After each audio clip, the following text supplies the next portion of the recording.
Hi guys, welcome to another Manny Explains. Today we're going to talk all about Adepta Sororitas Retributors and why they're so good.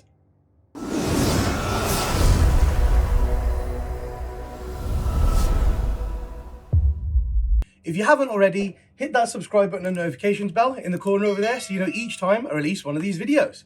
So guys, let's get straight into it. How are we loading them out? That is the first question. I know a lot of people would prefer just to take a 5-man squad with 4 multi-melters and 2 cherubs. And I can see the merits to that, that's max shots. You fire your cherubs off, you get even more shots, and 4 multi-melters is a lot of damage. But this is the way I personally load mine out. So I take 3 multi-melters, you drop 1. So I take 3 multi-melters, 1 just has a bolt gun, and then I take a Ministorum hand flamer on my superior, and I still take 2 cherubs. The only difference is I drop 1 multi-melter and I take a Ministorum hand flamer, and I'm going to explain why in just a moment. So that squad comes in around 135 points, and the punch you can pack for 135 points is immense. That's why they're so good. So first of all, we start off by choosing the right conviction, and I think you put them in Argent Shroud. That's what I've been doing, and that's the one I found best for them, because their conviction is called Deeds Not Words. And basically, each time a unit with this conviction makes a normal move or advances in your movement phase until the end of your shooting phase, it counts as having remained stationary. So that means not only can you move and fire without penalty, so Retributors don't do that anymore. They used to move and then fire heavy weapons without the penalty for firing heavy weapons. But they don't do that anymore. So if you move with normal Retributors, you're hitting on 4s. But this lets you not only move and shoot without penalty because you count as remaining stationary, but advance and counter stationary, which I just think is insane. Imagine you're in a Rhino. So that's the first thing you do. You put them in a Rhino. If they're in a Rhino, the reason why you put them in a Rhino is 1, they can't be shot off the board turn 1 or out of line of sighted and stuff like that. But if they're in a Rhino, they also gain 3 inches of movement. So you can disembark from your Rhino 3 inches. Then you can move 6, they've gone 9 inches, and then you can advance up to 6. So they could go a potential 15 inches from the Rhino and then shoot with no penalty, which is amazing, absolutely insane, immense. So you've got that. And also you can reroll 1 hit roll or 1 wound roll each time the unit fires. That's also amazing. So you got to imagine as well, the next buff that you want to do is you want to put them next to Morven Val or a Canoness Palatine combo. The reason is, they move forward, even if Morven Val doesn't put the full rerolls to hit and wound on them. If she does that, they're just incredible anyway. But even if she doesn't, if they're just within 6 inches of her, they are hitting on 3s. They've got 6 shots. They're hitting on 3s, re-rolling 1 of the 2s because they're Argent Shroud, and then re-rolling all the 1s for Morven Val.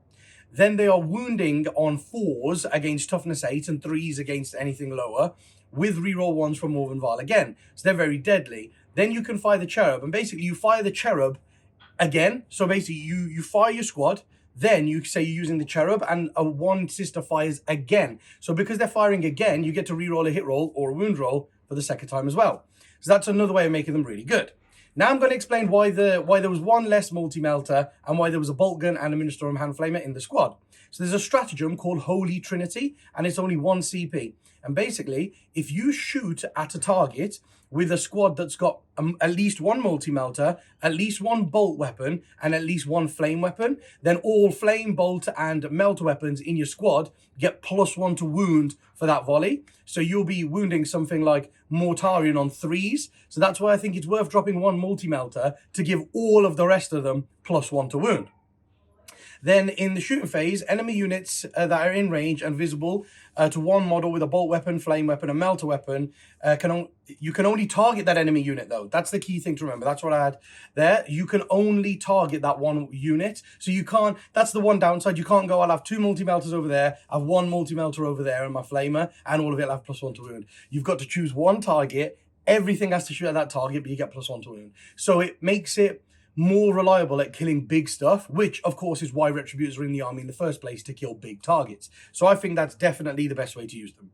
Then on top of that, there is a 1 CP strat called Judgment of the Faithful, because one of the ways people like to stop shooting units like this from operating the way that they want to is by tagging them in combat. Not necessarily killing them, but like tagging them in combat, so they might go, oh, I've killed 1 or 2 of them, but now the rest are in combat, so you know you can't shoot. But this is a strat that costs 1 CP, and an Adepta Sororitas core unit from your army may fall back and still shoot in the same turn.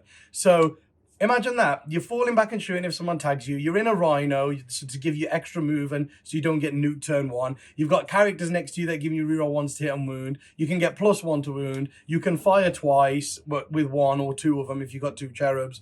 And you've got loads of multi-melters. And then you stand them next to a Hospitaller, so they get a 6 of Feel No Pain, and you can use a 1 CP strat every turn to bring D3 of them back. So that is exactly why Adepta Sororitas Retributors are so damn good.